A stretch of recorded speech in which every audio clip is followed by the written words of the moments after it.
السلام عليكم، ايه الاخبار؟ يا رب تكونوا بخير. بعد ما فصلت من جو الدراسة وارتحت ورتبت افكارك ونمت كويس وخرجت مع اصحابك، جه الوقت انك تسأل نفسك سؤال مهم، وهو هنقضي باقي الاجازة ازاي؟ استكمالا لفيديو الاجازة اللي قبل كده، هشارك معاكم 10 حاجات هنقضي بيها على ملل الاجازة، وفي نفس الوقت هنرفع كفاءة اهم جانبين في الفترة الحالية: الدين والمهارات. فيلا بينا.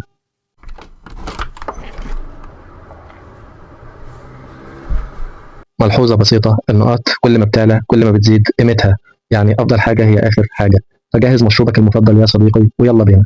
رقم واحد: ممارسة الرياضة والالتزام بالجيم. بالنسبة لي أفضل استثمار تعمله في الفترة بين 18 و 25 سنة أو في حياتك عموما هو إنك تمارس الرياضة بشكل منتظم.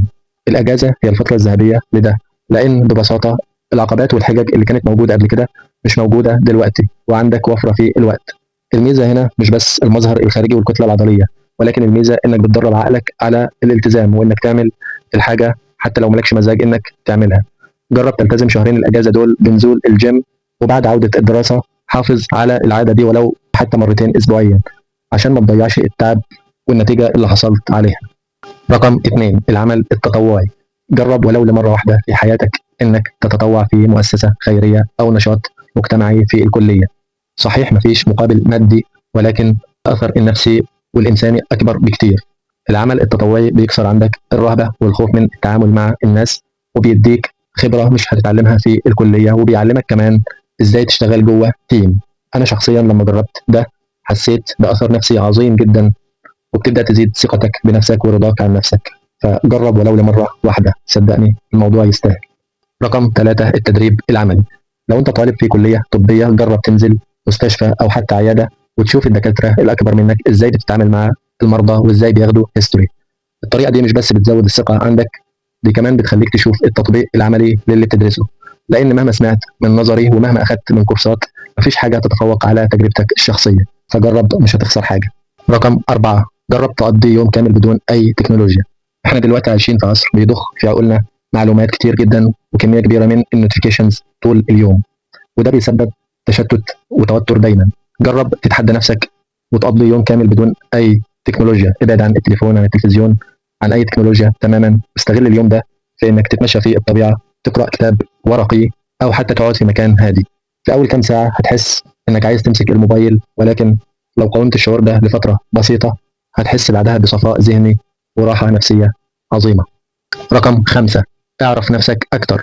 كاستمرار لليوم اللي فصلت فيه عن التكنولوجيا وذهنك دلوقتي بقى صافي، استغل الحالة دي في إنك تعرف نفسك أكتر وتكتشف هواياتك. كتير مننا بيقضي سنين من عمره مش عارف هو بيحب إيه، لأنه ببساطة ما جربش. جرب تقرأ في مجالات مختلفة عن مجال دراستك، أو إنك تفرغ الأفكار اللي في ذهنك على الورق وتبدأ في تنفيذها، لغاية ما تلاقي فعلا الحاجة اللي لما بتعملها بتنسى الوقت وبتلاقي نفسك فيها فعلا. رقم ستة: الزيارات العائلية. نمط الحياة دلوقتي بيزقنا في اتجاه الفردية والعزلة والبعد عن الناس، وده أثره على نفسيتنا سيء جدا لأنه ضد الطبيعة البشرية. فاستغل فترة أجازتك في إنك تقعد وقت أطول مع والدك ووالدتك، إنك تزور قرايبك. الزيارات دي أثرها النفسي عظيم جدا وبتدي طاقة إيجابية بشكل كبير، ده غير الأجر والثواب إن شاء الله. رقم سبعة: في حاجة اسمها فن الإنهاء، تعرفها؟ اسأل نفسك السؤال ده: كم مرة بدأت كورس أو كتاب بحماس شديد أول يومين، وبعد كده شغفك قل وسبته وما كملتوش؟ المشكلة إن أغلب الناس شاطرة جدا في البدايات، ولكن قليلين جدا اللي عندهم انضباط أو فن الإنهاء. اختار كورس أو كتاب واحد بس وانوي إنك تخلصه للنهاية، وعشان تقدر تعمل كده خليه أول حاجة تبدأ بيها يومك. رقم 8: حضور الإيفنتات.